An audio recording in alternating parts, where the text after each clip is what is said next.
Hello there, and welcome back to the dam. Today I will do just a short video on this Pentium CPU.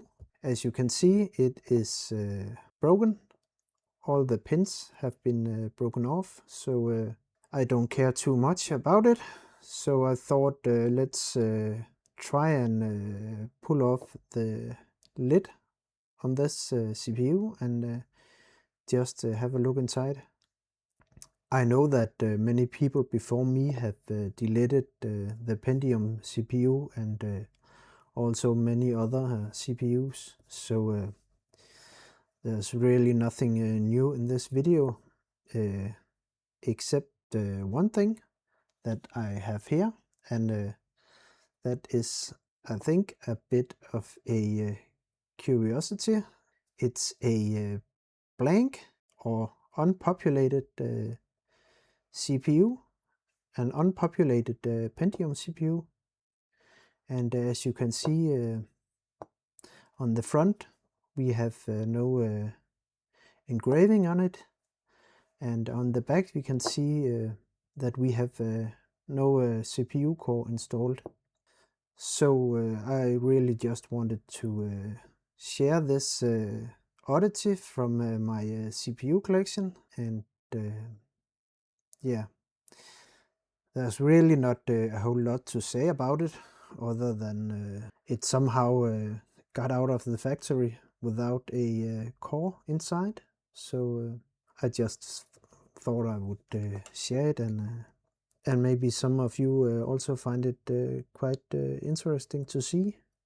Unfortunately, my microscope is just a electronics repair microscope, so I can't give you a very detailed picture of this blank, but there's really not a whole lot to see, since we don't have a CPU core inside this this blank. I also have this old Pentium CPU, and as you can see, all the legs have been broken off, so this is a scrap CPU anyway, so I thought why not go ahead and try and remove the cover for the core, and we can have a look at it under the scope.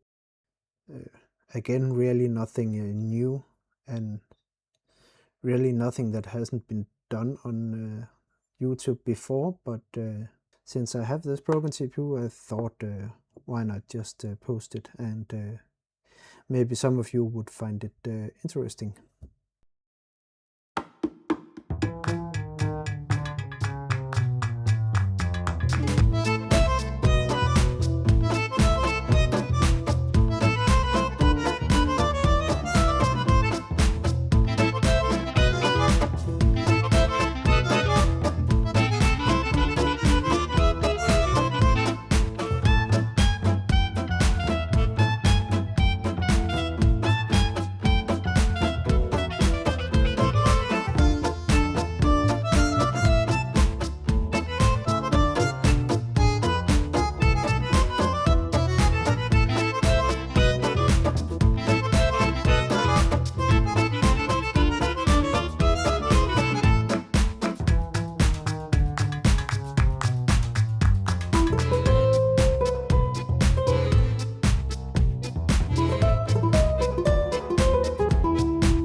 Quick look at this oddity, and if you did, don't forget to hit the like button, and if you would like to see more oddities and rare CPUs like this, don't forget to hit the subscribe button. I will do more videos of CPUs from my collection in the future. But that is all for today, and I will see you in the next video.